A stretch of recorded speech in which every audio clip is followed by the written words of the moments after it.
Chief guest Mr. T.N.G.K. Consultant, Schenker, New York, USA. I take my privilege to welcome him to this presentation. To summarize his contributions, he had completed his BE Computer Science Engineering from Bharathidasan University. He is doing his MSc in Cyber Forensic and Information Security, Madras University.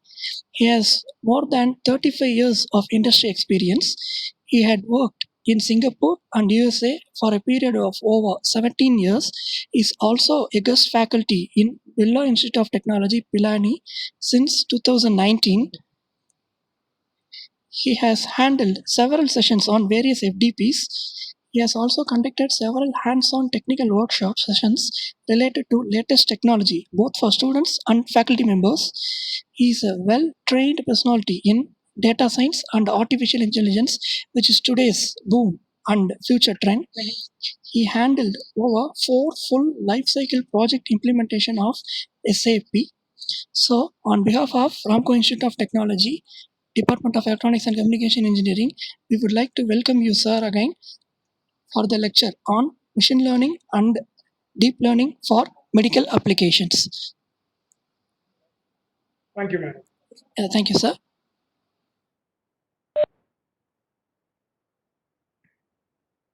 You can just give me the control, the content. Good afternoon, everybody. Thank you, Ramco Information Technology. Thank you to Lakshmi Madam as well as Ramesh Babu and other coordinators who has made this possible during this time of pandemic. What goes to show is the effort put in by Ramco to make sure that the learning doesn't stop regardless of the situation that goes around in this world. Please confirm if my PPT is visible. Yes, sir, it is visible. Okay. So today we're going to have a small little session on machine learning and the deep learning concepts in medical applications. And I believe that we have quite a few students, scholars, and other esteemed guests and faculty as well. So basically, I'll try to make it as interesting as possible so that you all don't fall asleep because you have had some form of good sumptuous lunch. Then the afternoon talk is the classes are the most difficult to handle, and I think I'll try to keep you awake as much as possible. So basically, all this machine learning, deep learning, all kinds of learning um, is the process of intelligence. Learning itself is the process of intelligence. All of us would say that learning speaks about intelligence. Intelligence is about how a human thinks, right? So we make decisions based on the knowledge we have. We learn. So we got to keep learning so that we can make a lot of learned decisions. So that is no different.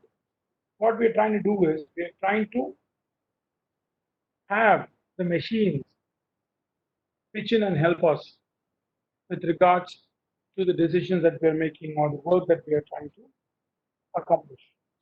Trying to see whether we can use the machine part of redundancy, where the machine never gets tired, never makes mistakes. If you do something in this, it's doing it. We're going to see whether we can do that.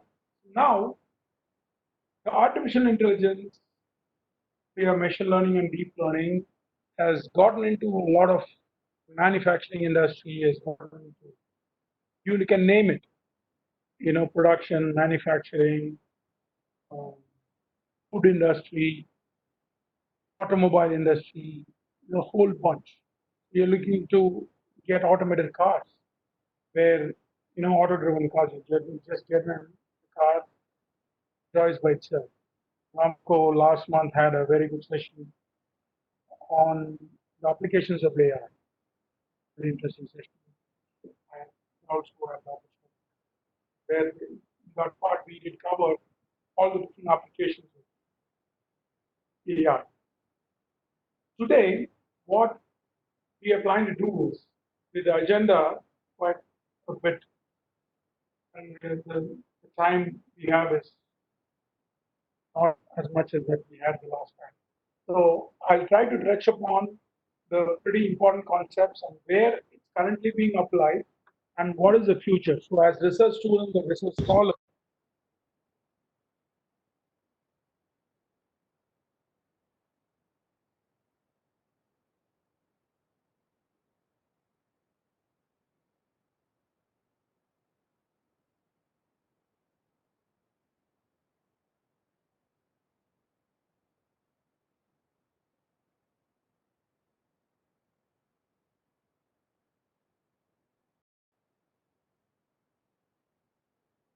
AI plays a role in the pharma industry.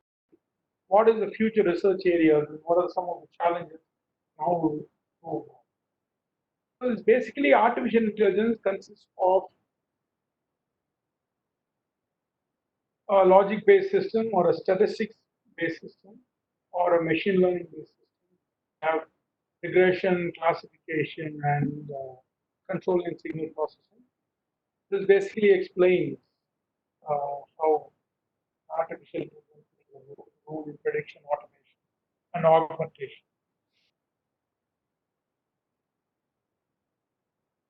Artificial intelligence will go deep into it. That is the outer ring is your artificial intelligence. Within artificial intelligence, we have machine learning. And within machine learning, we have deep learning. So we will touch upon. So these are some of the areas where the AI plays a role: analytical, analytics, functional, interactive, text-based, and visual-based areas. But our topic today, we're going to be looking at the ML and the DL. So basically, when it comes to ML and the DL, we need to understand the machine language is what uh, is the ML part of the medical application. Generally, is categorized into supervised learning and unsupervised learning. Does any one of you know what this means? What is the difference between supervised learning and unsupervised learning? Anybody? So in the chat, tell me what you know. What do you think? What does anyone know the difference between supervised learning and unsupervised learning?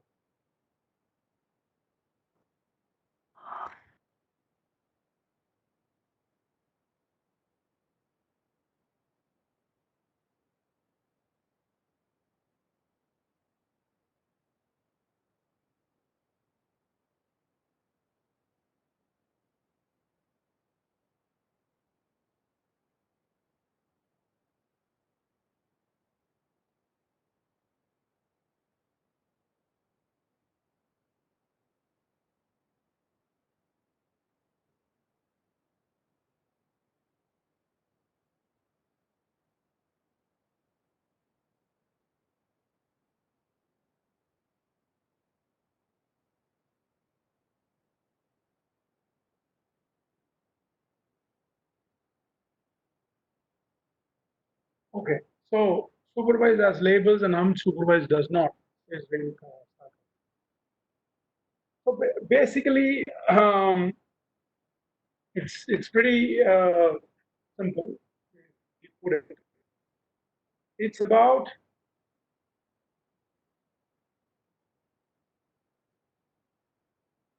supervised learning and unsupervised learning. We'll show you the difference. The major difference between the supervised learning and unsupervised learning is in unsupervised learning, you know your output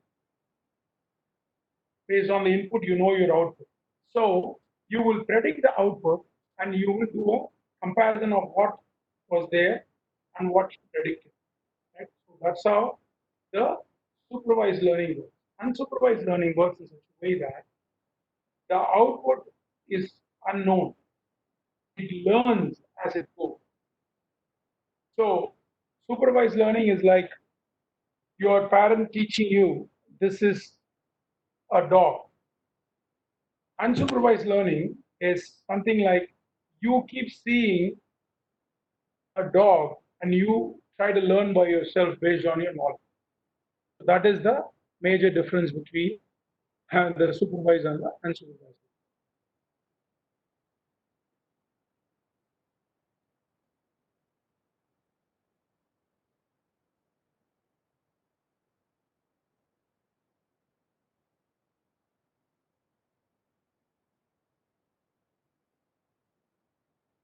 Okay.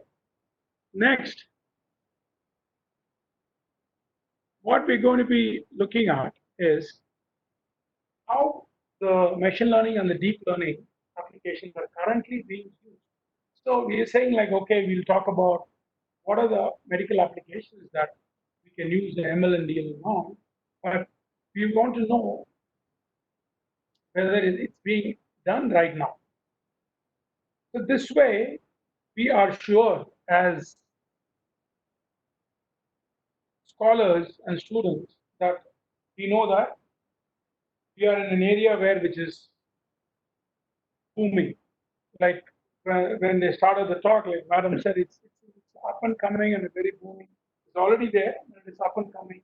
As students, you should always look forward to such, as researchers, you should look forward to such areas. So let's start off. Google DeepMind specializes in artificial intelligence related projects, and they have a few projects which we will look at it. It uses a concept of heads up using the artificial intelligence. What it does is acute kidney injury is a very common problem that happens a lot, and the timing of which this is diagnosed is very important. If it is prevented early by a doctor, it could be life saving. So what they have done is they have done a small research and they have come up with the data that says that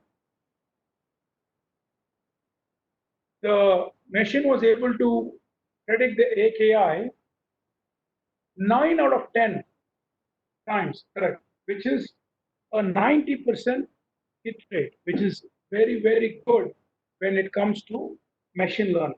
So the prediction accuracy, there is something like in the machine learning, we call this as errors. There are two types of errors. One is residuals, and then it's called errors. Residuals are the differences which comes from a historical data, and errors are the ones that come from a futuristic data. So the way the machine learning works is you will get the data set from an organization and you start building a machine language algorithm. And once you build a machine language algorithm, you will have to, before you give it out, what you do is you split your data into test and development, into train and test. It's about 80-20. You make 80% of the data as train data and 20% of your data as test data. What you do is you build your model using the different algorithms, whichever will suit best, and then you will train that algorithm based on the 80% of the data. And to see whether your algorithm works perfectly, you will take that trained algorithm and you will use that model on your 20% of your test data, which will tell you your test results. So the way we go about doing this is they generally compare these test results and the trained results. And if the test and the trained results are same, they call it as that they call this machine language as a right fit model. And if the train error is high and the train error is low and the test error is high, they call it overfitting or variance model. If both the train and the test errors are high, they call it as a underfit or a bias model. So I just wanted to give you a heads up because it's out of scope of this particular seminar, but you should be aware of that, the way machine language is being tested. So here, when somebody gets tested and the results are available, the one on top is a pre-implementation pathway without the artificial intelligence. So it goes to a technician, the lab, the nurse will check, send it to the junior doctor. Let's see the delay. The junior doctor will check whether she has to pay the specialist. Then he receives the message.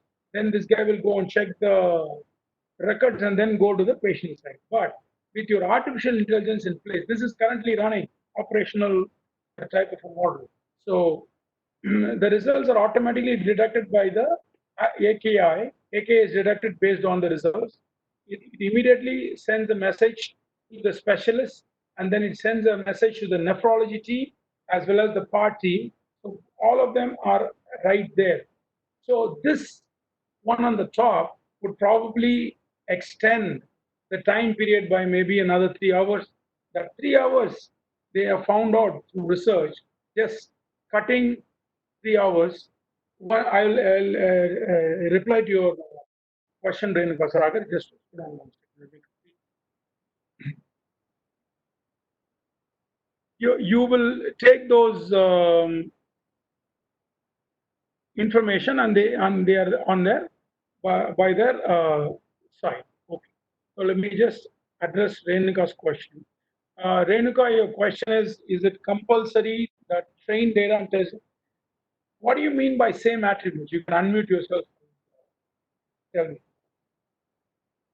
See, Renuka, to make it very easy for you to understand, we are splitting the same data. So let's say you take this example, what I just showed of acute kidney thing, AKI. Let's say you get about say 1 lakh records or 10,000 records information that you need to, they're giving you to find out and build a model and give it to them, a machine learning model. So what I meant by train and test is it's the same data. It's the same data. What you're doing by training and test is you are splitting the 10,000 records into 8,000 records and 2,000 records. The 8,000 records is the train data and 2,000 records is your test data. You are not exposing that test data to the model. You are building the model with the trained data. You will be making some parameter changes. You will be tuning some parameters and making all the changes to make it a best fit model. Okay, there are various measures there. We check the residual versus fitted. Then we check the R squared value, adjust R squared value. Then there is something called as ACA criterion, information criterion, AKI, you know, uh, deviance.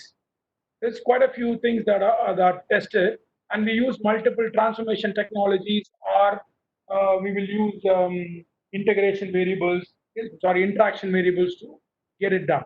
So that being said, you now tell me whether the train data and test data will have the same. You tell me. Explain how the data is being split, and you tell me whether your train data and test data, it will, right, Renika? Very good. That's correct. So you are splitting the same data. All the attributes has to be same. Otherwise, you can't build on something. And let's say, for example, to give you an example, I teach you how to drive a car, right? And you have driven a car. And then if I come and give you a bus, would you be able to drive? It also has steering, it's got accelerator. You think you'll be able to drive, Renika? No, you won't be because I taught you how to drive a car. How can you drive a bus? I have to teach you how to drive a bus. So that is how the train and the test model work. So it has to answer your question. I just didn't want to answer it straight. I just wanted to make sure that you understood the concept. So did you understand the concept between the train and the test has to have the same attributes because it's coming from the same bucket? Okay. Then Another area where the ML is being used is on the CT scan. CT scans, there's a lot of information is being read and hundreds of 2D images have to be done.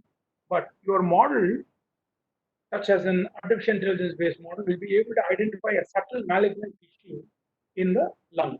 So let's take a look at this particular, just watch it very closely, and you can see that the scans go through this full CT scan model and a malignant lesion detection.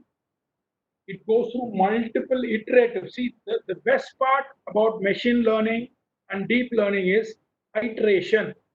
You and me can do 10 iterations, but I can ask the machine to do 1 million iterations because the availability of the CPUs and the GPUs today, it is plenty of process available. Compute, we call it the compute. Since the compute is available, it just goes on. It tries to go through multiple filtering, as you can see in a pictorial fashion, and then it goes out and says, boom. If this is coming from this area, it is a likely cancer, and then it is not a likely cancer. So this is malignant lesion detection. So let's take a look at this next initial scan with AI detection. It just goes through multiple set of AI detection cases. Then BAM comes and tells you likely there is a cancer detection. So these are some of the areas where we are talking about. Another major area in medical application of ML we can see here is a lot of people are diabetic in India. As you can see, the diabetes can lead to eye diseases and blindness, all as there are DR and DME. In the next screen, you see what is retinopathy and diabetic macular edema. These are DR and DME are the major cause of blindness.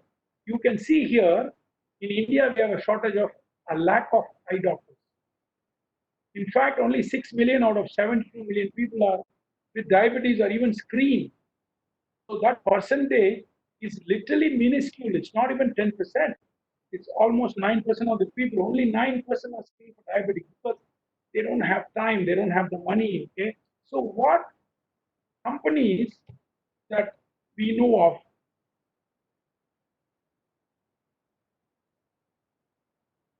Arvind and Shankar Netralaya has done this. Patient's image is imaged by trained staff, right?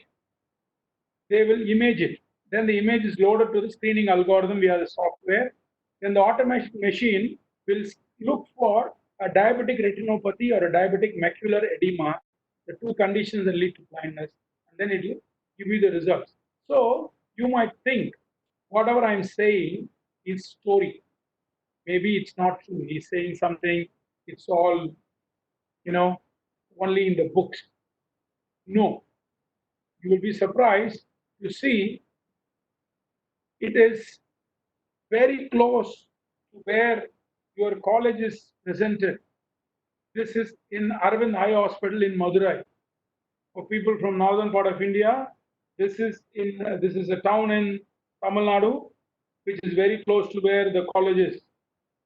It is being currently used, and it is helping to find out these diseases without the help of the doctors, and it is working full time. How they have made it work good is Arvind Eye Hospital and Shankar Netralaya are two major league eye hospitals which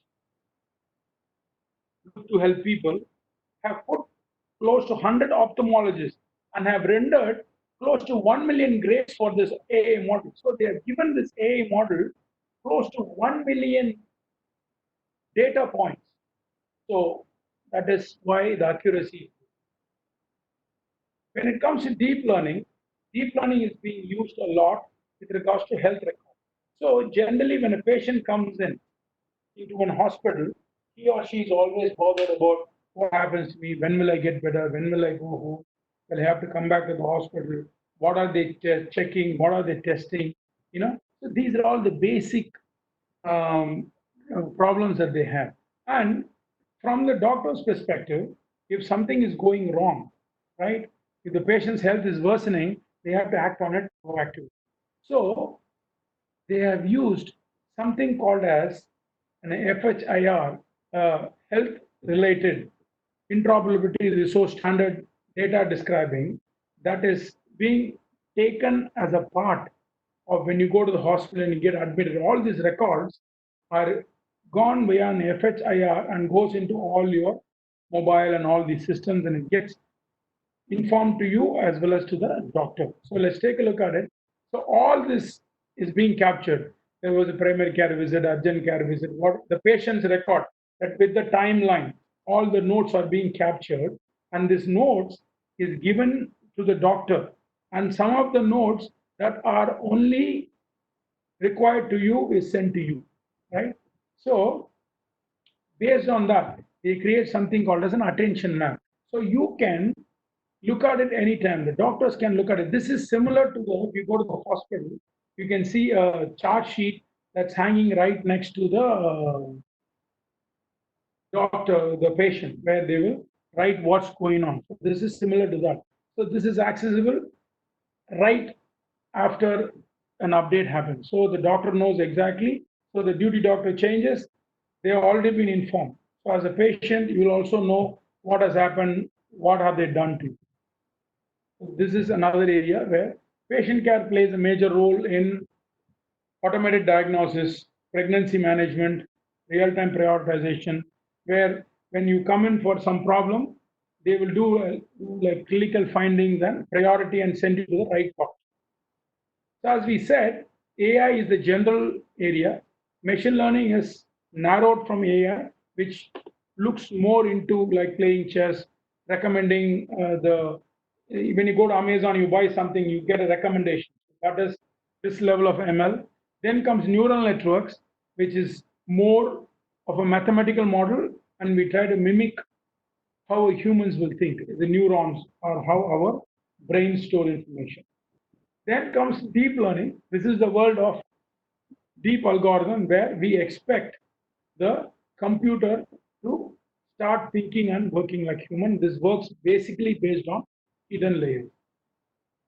Some of the algorithms that are very key that you can see here is we extract information from the patient's data and we use it. So, as I said, the machine learning algorithms are divided into supervised learning and unsupervised learning. As you can see, when it comes to machine learning, people who have done a little bit of modeling would definitely know Y and X. Can anybody tell me what this Y and X stands for? What is Y? What is X? Any ideas? Anybody has worked on any of the machine learning algorithms? Heard about it? Okay. Y is your output. X is your input. So could be multiple variables. Input. So you're going to give a whole bunch of yes. Then you're right. X is independent. Y is also independent. Y is we predict Y using X. So we're going to tell who are all going to get this kind of a disease. So let's say, for example, who will get a heart attack. So you're going to measure that or a weight gain. Who will gain weight?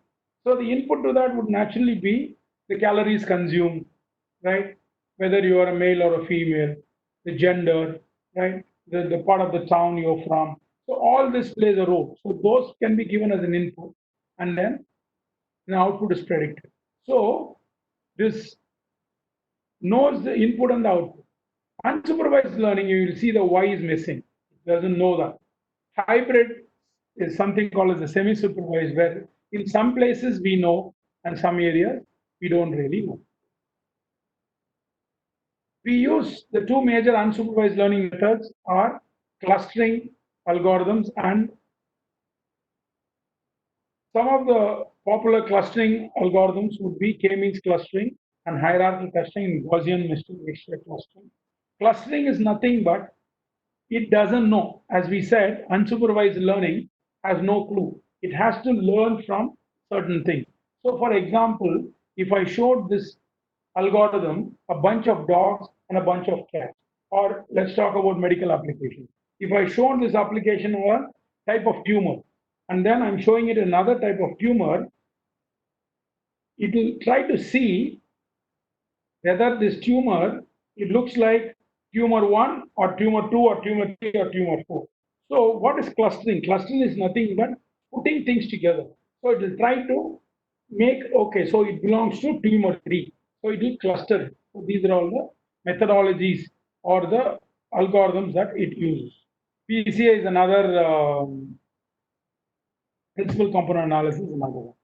Supervised learning consists of algorithms such as linear regression, logistics regression, naive Bayes, decision tree, nearest neighborhood, random forest. So these are the different supervised algorithms that are used. But one thing that is the market is seen in the market is AI applications in healthcare most often use supervised learning. That is, majorly used.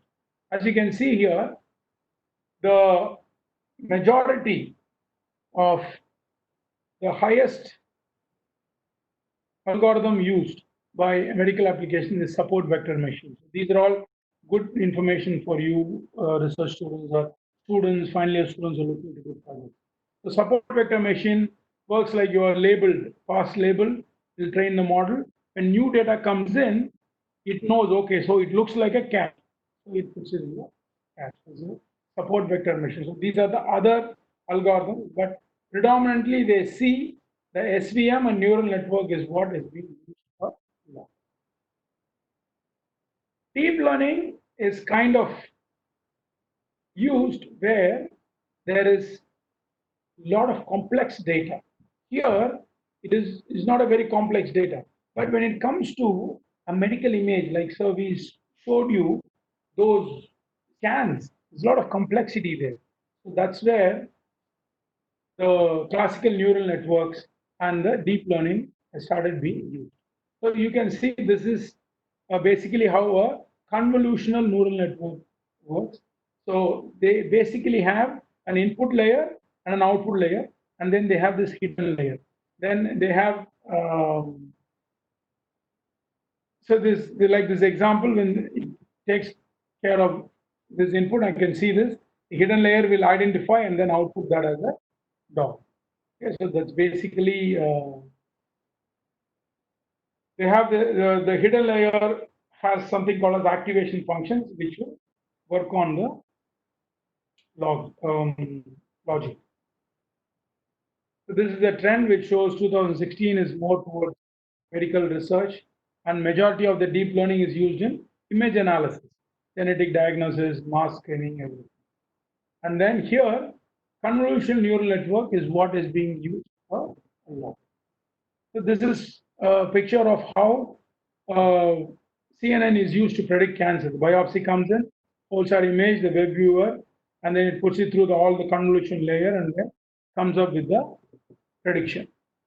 So the convolutional neural network plays in such a way that it uses something called as a feature map. It sees everything as a input. It extracts the features from the input image and then applies that on top of with a filter metric, which is called as the feature map. And then it produces a whole set of feature maps. And then at the end of the day, it differentiates the different objects. So the diagnosis, the current machine learning healthcare applications are, it's being used heavily in diagnosis of a patient. So this is what we saw. When in a traditional approach, you take a CT scan, you data saved in the database, image read by the radiologist and makes the report. This is what is happening currently. Where you can apply this, you take the CT scan, data is saved in the database, you run through a AI trained model for diagnosis, and then you see an anomaly, it gets generated and reported. You can bring here a human to just this particular person, when he does this by himself, you'll probably see 10 scans. But here, you'll probably able to do 100 scans. This is what is the probability of a pneumonia in a patient. It is used a lot in treatment queries as well as suggestions. So what type of a suggestion? Say, for example, somebody is coming with a problem. So it will suggest you what type of breakfast or what type of food you can consume. Here are the other areas in pharma. We use it for mobile coaching, where it advises. It is mobile coaching is nothing but it is sitting there in your mobile and it is advising you when to take medicine, what to take medicine, and it also does a real time with all the IoTs. It collects your blood pressure, it collects your heartbeat, and then it can keep sending. If something goes wrong, you can get a message from your doctor saying that your vitals are dropping, or don't you take this medication. Then it can do personalized medication. So based on how you are reacting to a treatment, right, the dosages can be reduced. It is also used heavily in drug discovery because drug discovery has to go through a lot of iteration. So as of today, Gillard is working on COVID-19 drug. Gillard uses a lot of this MLDL technique, right? They use inferential statistics, something called as inferential statistics based on the population they work on. Then anesthesia is another area. Right now, there is a problem where patients are given anesthesia and they don't get up as expected. But they have developed, Johnson & Johnson has developed a system called SEDASYS, which is the first computer assistant personalized sedation system. So 99% recovered from the effect within 10 minutes. It's a great thing. And then obviously, robots are used for surgical areas. So this is some of the ways of how it can help. In a new drug is introduced in the market. It looks for the data sources, it finds out from the forum, and it updates the report. What is the future? This is where it's going to be interesting for you people. We can use it for automatic treatment or recommendation. If somebody has got a sugar problem, they take insulin, right? Shots of insulin. We can have an automated system based on AI and machine intelligence put into a person, and it will automatically check your blood glucose and work. These are called as insulin checking forms, and it will automatically put enough, like how it is doing for people who are okay. It puts insulin into your blood. And antibiotics, sometimes you take antibiotics as painkillers. You keep taking the same medication and for so long. What this can do is this can check your patient's dose and it can change your dosages. As we said, Da Vinci is a robo which is being currently used and trained to do a lot of surgical robotic surgeries. This is a live picture of it. Helps the doctor to perform a lot of precision related where you can't. It's called this dexterity problem, where some of the places that you can't put your hand in, you could use your robotic surgery to do. What are the challenges that you think will be MLDL medical labs challenges? Question is, who will pay? When the hospital buys a new machine learning healthcare diagnostic device, who will pay for it? Will the patient pay a premium? Will the hospitals say they are the best? Will the insurance cover it? Will the doctors trust it? Or even if the doctors trust it, will the patients trust it? Will doctors and nurses feel that they will lose their jobs? These are some of the challenges. Other challenges is data security and compliance. The HIPAA, Health Insurance Portability and Accountability Act, is a very important rule that has to be followed in the Western countries, and it's also applying to us in a big time, where the lot of information that are collected cannot be shared because you have to share the details to build the machine learning algorithm. This is something called as a black box. Black box is something that we don't know what is happening inside. That is what is called a black box. Here, in some of the cases in medical, it says this person has got a tumor. but there is no specific explanation that the doctor is happy enough to say, okay, because of these reasons, it has cancer. So that is, they are unable to express why they achieved the results. They say it is cancer, but why is a question that needs to be answered. So these are the areas that you can look to work on. So the conclusion to this is the above challenges are no reason for you to stop innovating, because it's likely that useful and widespread machine learning and deep learning applications will develop first in narrow use cases. For example, right, machine language healthcare will grow big time in the shrinkage of tumor by looking at the images, and then it can scan medical images. It can currently helping patient care. So slowly and surely it will get introduced. And these are some of the areas where the top 10 areas, that's another medical image analysis, drug discovery, medical diagnosis, automated workflow assistance, fraud detection, medical risk prediction, clinical trials, and all that stuff. So that brings us to the end of the session.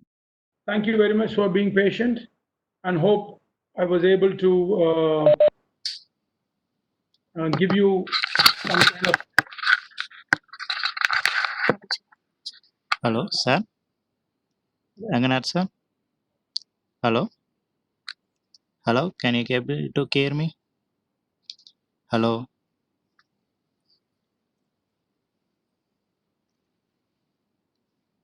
Participants, can you able to hear me? Kindly reply through chat. Hello. Hello.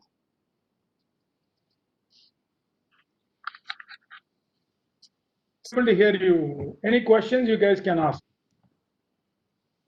Participants, you can ask your questions now. Ramesh Babu sir, I'm able to hear you. Can you hear me also? Yes, sir. Yes, sir. Any questions, anybody? I'm ready to take any questions. Yes, participants, now you can ask your questions. Any questions?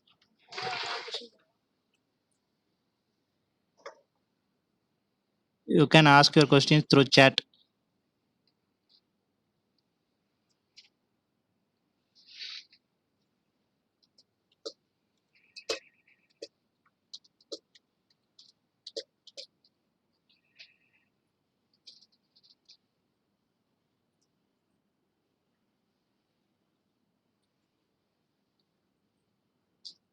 Okay, if you guys don't have any questions, all the very best. And it is a very, very interesting and an upcoming futuristic area. Thank you very much, Ramko. Thank you very much, Mrs. Deepalakshmi madam, as well as Ramesh Babu sir. Yes, thank you. Somebody lost the question. Okay. Okay. Is it possible to implement AI in microwave engineering? Yes, AI can be implemented anywhere, Venkatesh. Can be implemented anywhere. There is not a place that AI cannot be implemented. Yes, it can. If you are trying to do that, you are more than welcome to go deep, dig deep into it. Learn a little bit of Python and R programming, and start looking around. Learn a little bit of statistics, and then jump into the algorithms and start playing around. Okay. Thank you, Ramesh. Thank Okay. you, Ramko. Okay, sir. Thank you. Thank you very much for your wonderful session, sir. Thank you very much. Okay. Okay. Mr. Renuka is asking, can we suggest few websites where we get recent data sets? Renuka, you can get. I will suggest, but if you go into R has got a whole bunch of data sets. There's a lot of data sets available. It all depends on what type of data that you're looking for to model. There are quite a lot of data sets available. So based on the area of GitHub is a place, Renuka. You just go to GitHub and search GitHub, Kaggle. These are all the places where you can go and search for data sets. There are a bunch of data sets and test people. Yes, UCIML repository is very good. Yes, Kaggle. Also try GitHub. GitHub. And R has got a lot of inbuilt data sets. You go into R and you just type data, it gives you a whole bunch of data sets that you can use. Okay. All right, Ramesh. Thank you. Yes, sir. Thank you. Thank you Thank you for very your much, sir. time. Thank you very much, sir. Bye-bye. And okay, sir. Thank you, sir. And I would like to thank all the participants. Thank you very much, sir. And thank you very much for your cooperation. Thank you. Now the paper presentation sessions also started. Now you can join that link. Thank you. Thank you to all.